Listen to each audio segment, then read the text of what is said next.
guys, in my continuing series of Did I Ever Beat That Game, this time I play a role-playing game, not just a simple little platformer or action one that can be done in, a few hours. This one is Crystalis. People like to say it's Crystalis. I think it's Crystalis. It was in some sort of commercial way back where they called it Crystalis, so that's what people go by as canon, but whatever. It's Crystalis to me. I bought this game a long time ago. I mean, this copy I have now is not the one I had way back in 1990, but I bought it, and my brother actually beat the game, and I never did. I just remember coming home one day from work, and he's riding a dolphin around. I'm like, whoa, this is wild. It looked really cool, and I played it for a while, but he ended up beating it, said it was great. I had so many games at the time with the turbo graphics out, the Genesis, the NES, I just had too much stuff to play, so I kind of put it by the wayside, and I picked it up again several years ago, and I started playing it just mid last year and put a good chunk of time into it, and then I just left it. And that's a bad habit I have. I have a very bad habit of getting 70-80% through a game and being like, okay, it's just gonna be more of the same thing, and then an ending, but and then I don't bother completing it. So I figured this is a good time to complete this, and I did the same thing. I put it away for 6-7 months, and I picked it up and pretty much finished it all in one day, So, be aware that this is going to show you the end of the game, so if you don't want to see this, don't see it. But I also want to talk about that it's quite amazing. This is a 30-year-old cartridge, and the battery, still is keeping the save states, And I think that's what was motivating me to finally finish this, is I put it away. I'm like, I'm almost done that game. I really should finish it. And then I got paranoid. I'm like, well, maybe I just need to finish it today or within a couple of days, because is that battery going to die? It's 30 years old. I mean, I'm amazed at how long these button batteries that are in these game systems last. But it's just a really good game. I know it's dated, and everyone's going to complain about that.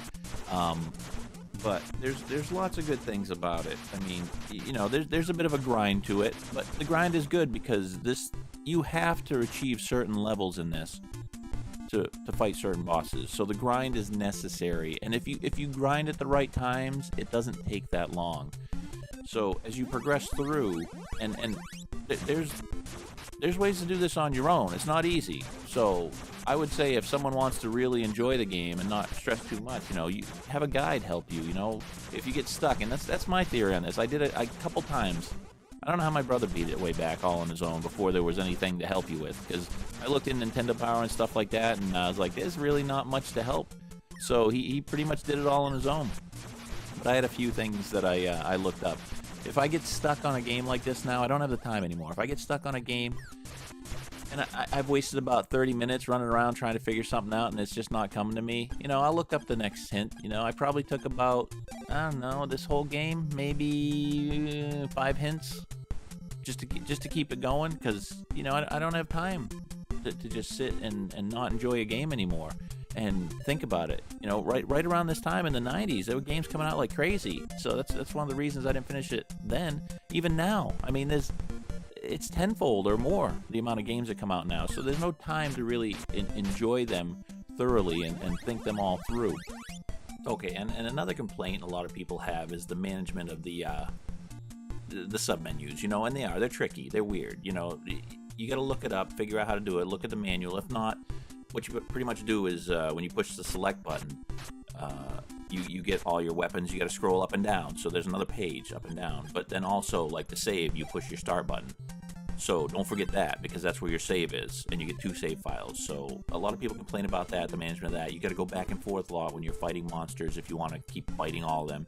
But I tend to not do that, so I don't use it as much as other people probably have. But I can agree. It's a little bit tedious to use the submenus. But if you level up, you talk to all the NPCs, and there's this has everything in a way. It's got magic, it's got robots, it's got Doomsday, all that stuff. And there seems to be references in this to Studio Ghibli. I think that's how it's said. Castle in the Sky and stuff like that. You know, just you look at it and you'll see references to the monsters and stuff, to some of those great classics from the 80s that they made.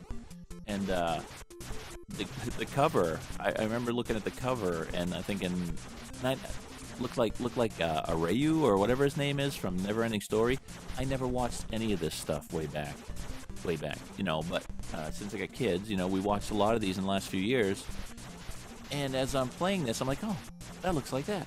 That looks like a reference to this. So if I would have played this a long time ago and finished it, I may never have picked up on all those little references or those nods to those, you know, great animes and stuff back then. So you talk to all the players. That might be boring, but there's also magic in here where you can change.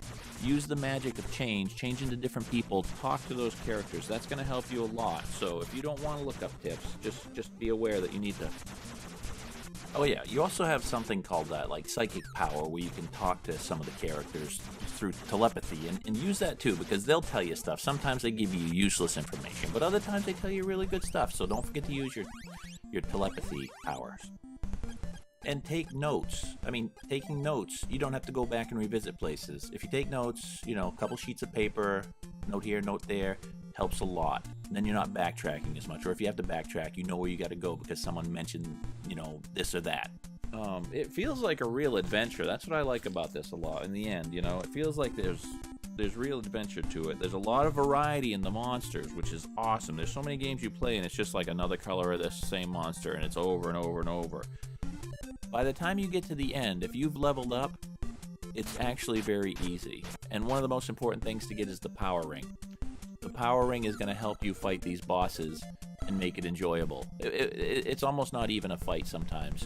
I mean, you still got to, you know, do a little planning. You'll probably die once, maybe twice, but then you'll be able to get them once you put everything on that you need for a battle. And there's other things in there. There's necklaces you can wear to get your magic power back. There's armor you can wear that gets you your life to come back, kind of like an ease. But, you know, this stuff comes way too late in the game. That's my only complaint. Some of these things come so late in the game when you can get them, it feels like it's not really necessary that much. You could just, you know, have full energy, have a few herbs and stuff, medical herbs. But really, overall, it's a good game. And I think what makes it feel like a great game for most people is not having to figure every little crazy thing out, because some of it is a little tricky. It is. And it might take you a while for it to strike you, like, oh, that's what I got to do.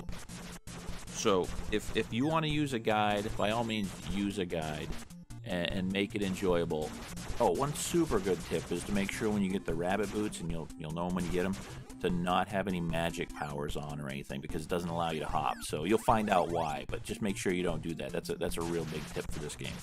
And if anyone has a Switch, you get this for free right now on their online service. So, you know, if you got 20 hours you want to put into a game that you're getting for free, this is the one. Another tip, of course, read the instruction manual. It's going to show you all the items that you want to find. And that's a good thing. And also, you don't always have to fight. Don't fight everything. You know, sometimes it's just getting around and living. Don't engage in every monster. Because one of the tricky parts with the monsters are there's different weapons you have, and different weapons can kill different monsters, and sometimes it can't hurt anything. So, if you're fighting a monster and you're hearing like ting ting, the high-pitched stuff, you're not hurting them. So you need to switch weapons. But, you know, focus on certain monsters.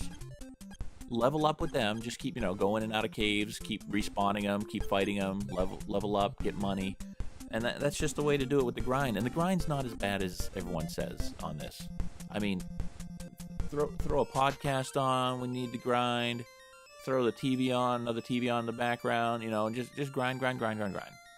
So some of these characters you're going to see, I'm just going to let it go now. You can see the end battle. And I'm warning everyone again that you're about to see the end. So if you don't want to see that, cut this video out right now, play the game yourself, and just enjoy it. I'm not going to talk anymore. I think this is worth playing. I'd give it if you use a guide and have a fun time, I'm going to give it an 8 out of 10. So, hope everyone enjoys this. Another game that I didn't think I beat, pretty sure I never did. and now I know I did. So thanks for watching. We'll see you soon. So long.